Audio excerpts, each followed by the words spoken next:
अन्यथा ठीक नहीं होगा।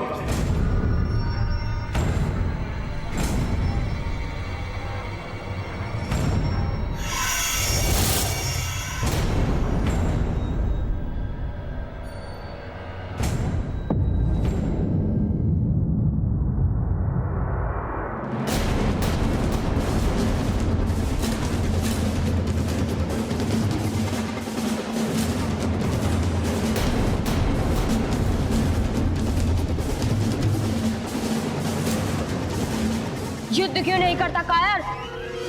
क्यों नहीं करता युद्ध? मैंने कहा ना, मुझे नहीं करना युद्ध। व्यर्थ अपनी ललकार, अपनी ऊर्जा, अपनी शक्ति को व्यक्त कर रहे हैं। चले क्यों नहीं जाते यहाँ? जाओ, चले जाओ। मैं यहाँ से तब तक नहीं जाऊंगा जब तक तुम उन दोनों को बेमुख कर इस द्वीप को छोड़कर नहीं चले जाते, और जब तक तुम अपना क्रूर अत्याचार उन पर करते रहोगे तब तक मैं उनकी रक्षा के लिए यही रहूंगा, और बदले में मैं तुम्हें मृत्यु दंड दूंगा।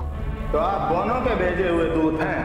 हाँ, और उनकी ओर से मैं तुम्हें चेतावनी देता हूँ कि यदि तुम ये द्वीप छोड़कर नहीं गए तो विवश होकर मुझे तुम्हें मारना होगा।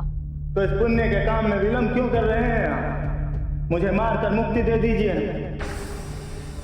अकेले जीने का क्या, जब मेरे 11 भाई और 11 भाभियां मर चुकी तो मैं भी मरकर उन्हीं के पास चले जाना चाहता।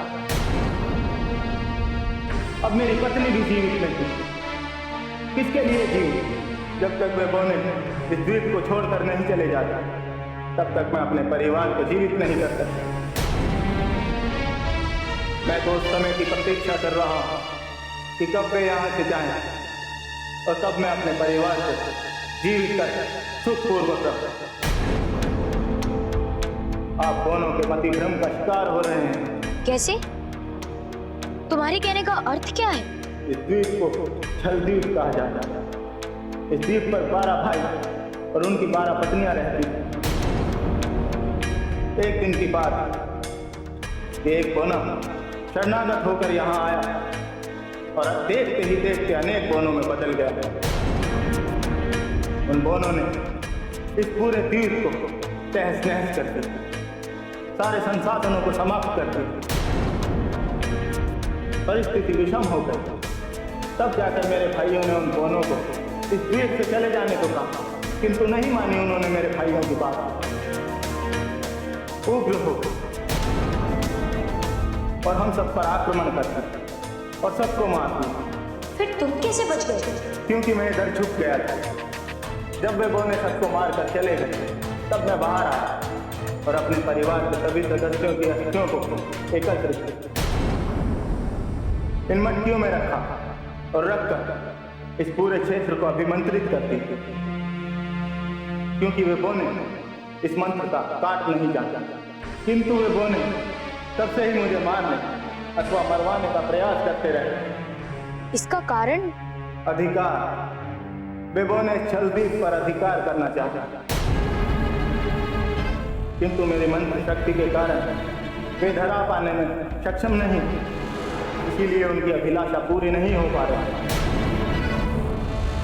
बस मैं तो इसी आशा में जी रहा कि कब मैं अपने परिवार को पुनर्जीवित कर सकूं।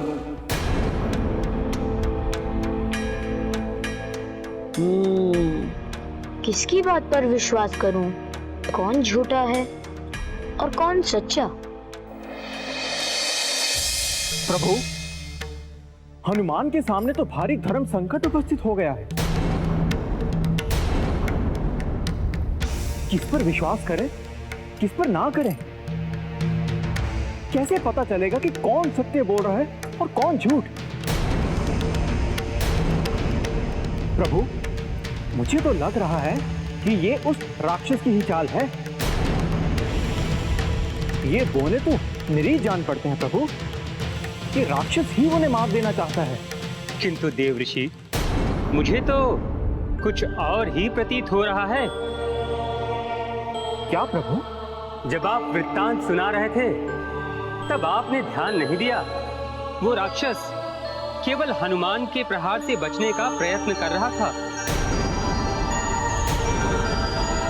उसने प्रत्युत्तर में हनुमान पर एक भी वार नहीं किया। प्रहार ना करने का ये कारण भी तो हो सकता है प्रभु कि मटकी फूटने पर उसकी शक्ति कम हो गई हो अथवा चली गई हो। अपनी शक्ति वापस पाओ वो हनुमान पर फिर से प्रहार करे। देवर्षि, आपका कथन भी बिल्कुल सही है। हाँ प्रभु, क्योंकि राक्षस कभी विश्वसनीय हुए ही नहीं। छल, कपट और धूर्तता, यही तो उनका धन है। सत्य है देवर्षि, परंतु कभी भी किसी के कुल, जाति एवं उसके मुखमंडल को देखकर उसके बारे में धारणा नहीं बना लेनी चाहिए। उसके बाहरी स्वरूप को देखकर उसके अंतर सत्य का पता नहीं चल पाता है।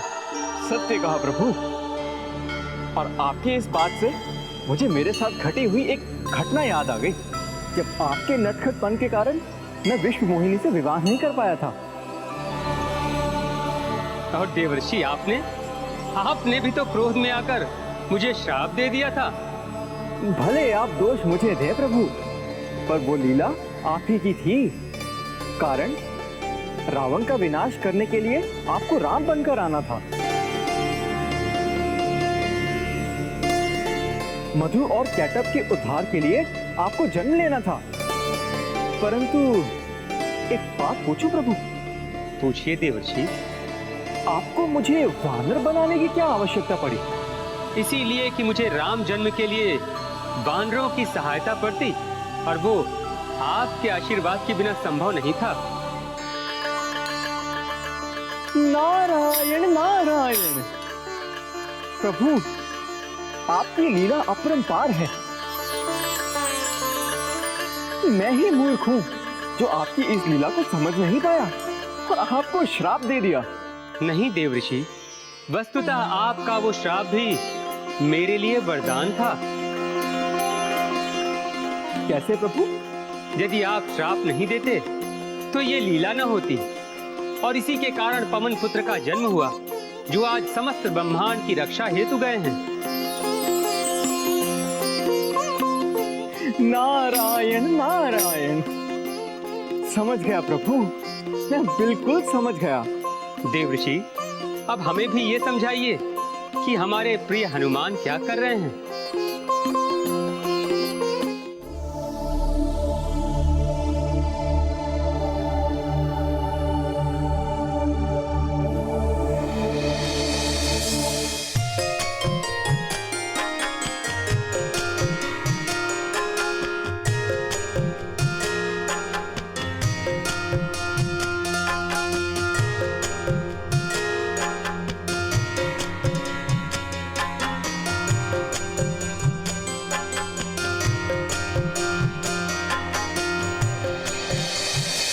प्रभु, हनुमान के सामने सत्य जानने का भारी संकट उपस्थित हो गया है। कैसा सत्य देवर्षि? प्रभु, समझ में नहीं आ रहा कि जो राक्षस कह रहा है वो सत्य है, कि जो इन पौनों ने कहा कि राक्षस उन्हें मारकर उनके द्वीप पर अधिकार करना चाहता है, ये सत्य है। आपके विचार से क्या लगता है देवर्षि? प्रभु, मुझे तो ये राक्षस ही झूठा लग रहा है। ये बोने तो बेचारे भोले भाले निरीह लग रहे हैं। किंतु मैं आपके विचार से सहमत नहीं हूँ। क्यों प्रभु? देवर्षि, यदि वो राक्षस सत्य के मार्ग पर नहीं होता तो जब हनुमान उस पर प्रहार कर रहे थे तो वो भी उन पर प्रहार करता। किंतु जब हनुमान उन पर प्रहार कर रहे थे तब वो केवल उनके प्रहार से बचने का प्रयास ही कर रहा था। उसके प्रत्युत्तर में उसने हनुमान पर एक भी प्रहार नहीं किया, और इससे यह सिद्ध होता है कि वो राक्षस ही सत्य कह रहा है। किंतु प्रभु, ये नहीं हो सकता कि मटकी फूट जाने से उस राक्षस की शक्ति कम हो गई हो और शक्ति वापस आने पर वो हनुमान पर प्रहार करने की ताक में हो। वो राक्षस है प्रभु, और राक्षस धूर्त, छली और कपटी होते हैं, और उन पर विश्वास नहीं। नहीं प्रभु। देव ऋषि, कभी भी किसी के कुल, जाति एवं मुखमंडल को देखकर उसके बारे में कोई अवधारणा नहीं बनानी चाहिए। उसकी वास्तविकता तो उसके मन के सत्य को जानने के पश्चात ही पता चलती है। ये भी आपने सत्य कहा प्रभु। मुझे याद आ गई वो विश्व मोहिनी से विवाह टूटने वाली घटना, और जिसके फलस्वरूप आपके श्राप का भाजन बनना पड़ा था मुझे। वो मेरी भूल थी प्रभु, और मैं अपनी भूल के लिए आज तक लज्जित हूं। और मैं ही मूर्ख था जो आपकी उस लीला को समझ नहीं पाया। नहीं देव ऋषि, आपको लज्जित होने की तनिक भी आवश्यकता नहीं है, क्योंकि यदि आपने उस समय हमें श्राप न दिया होता तो आज हम हनुमान को ना पाते, और रावण के अंत के समय मुझे वानरों की सहायता पड़ती, जो कि पूरी ना हो पाती। नारायण नारायण। तो प्रभु, इसीलिए आपने मुझे वानर बना दिया था, ताकि राम अवतार में हनुमान आपके सहायक बन सके। सत्य है प्रभु, आपकी लीला अपरंपार है, समझने के वश के बाहर है। जब किसी का श्राप भी वरदान बन जाता है, और वरदान भी अभिशाप। देव ऋषि, हनुमान के आगे की लीला सुनाने का कष्ट करें। अभी बताता हूं प्रभु।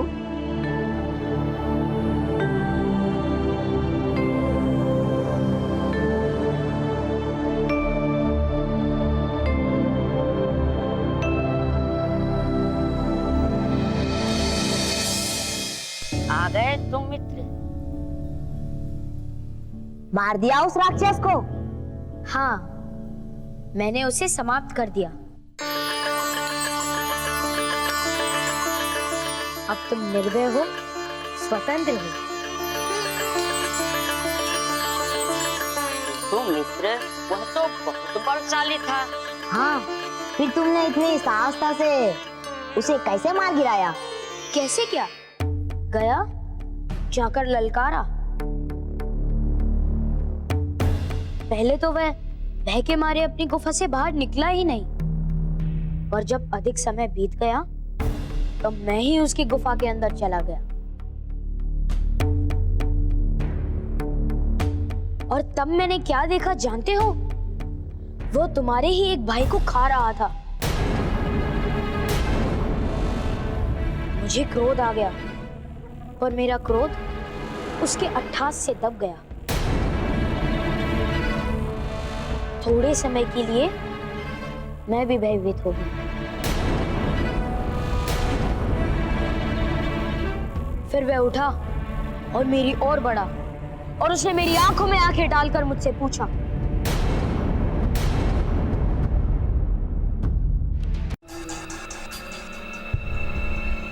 और उसने मुझसे पूछा कि तुम उन बौनों के साथी हो ना? मैंने कहा हाँ। तो ये सुनकर वह राक्षस क्रोध से भर उठा, और उसने मुझे जोरदार धक्का दिया। मैं गिर गया और फौरन उठा और उसे धर दबोच लिया, और फिर मैंने कहा, क्या कहा? कि युद्ध कर, है ना? बिल्कुल बिल्कुल। पर तुम्हें कैसे पता चला? प्रश्न नहीं, आगे बोलो। वह ये गदा लेकर अपनी गुफा से बाहर निकला और मेरे सामने लहराया, और फिर मुझ पर जोर से प्रहार किया।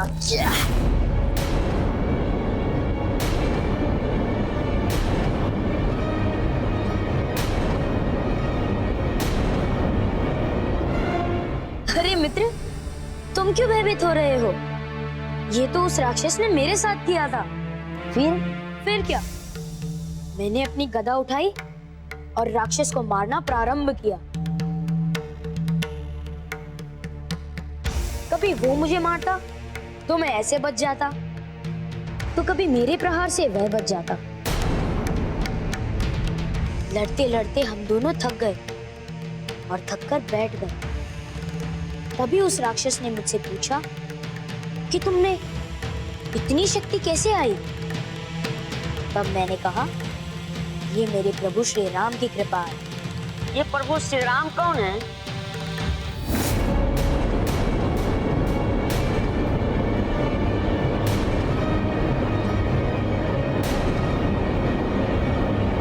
निकृष्ट, तुम श्री राम को नहीं जानते?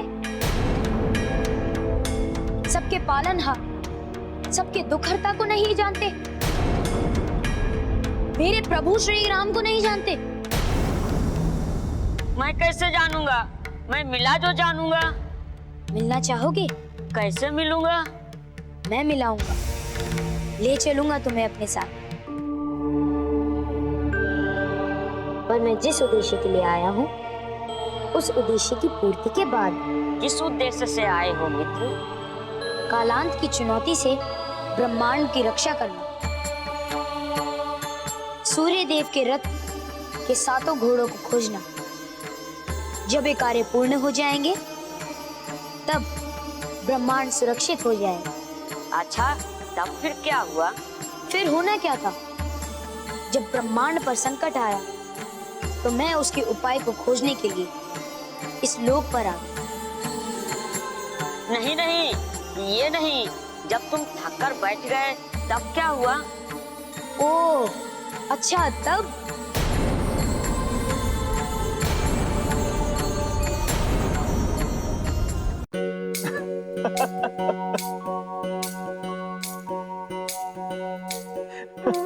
नारायण नारायण। क्या हुआ देवऋषि? सारा रस एवं आनंद अकेले अकेले ही ले लेंगे? क्या हमें आनंदित होने का अवसर नहीं देंगे आप? वैसे हनुमान की कौन सी लीला देखकर इतने प्रसन्न हो रहे हैं आप? प्रभु, हमारे हनुमान छल लोक में छल का ही इस्तेमाल कर रहे हैं। छल का प्रयोग? हाँ प्रभु, वो उन बौनों की सत्यता को जानने के लिए उन्हें झूठी कहानी सुना रहे हैं। देवऋषि, विष को काटने के लिए विष की ही आवश्यकता होती है, और ये हमारे हनुमान भली भांति जानते हैं। सत्य कहा प्रभु। हनुमान भली भांति जानते हैं कि उन्हें किस परिस्थिति में क्या करना है। इसीलिए तो वो बल और बुद्धि दोनों के प्रतीक माने जाते हैं। हनुमान के आगे की लीला सुनाए देवऋषि। अवश्य प्रभु, हनुमान की इस बाल छल लीला को तो मैं अवश्य बताऊंगा।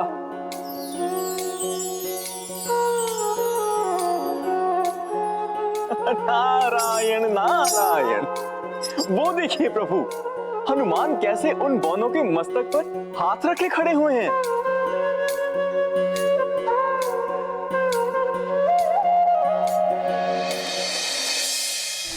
फिर मैं खड़ा हो गया, किंतु वह राक्षस बैठा ही रहा। क्यों? क्योंकि उसकी थकान अभी भी दूर नहीं हुई थी। फिर क्या? मैंने अवसर देखा और गदा घुमा के दे मारी उसको। अरे अरे मित्र, क्षमा करना, उत्साह में भूल हो गई।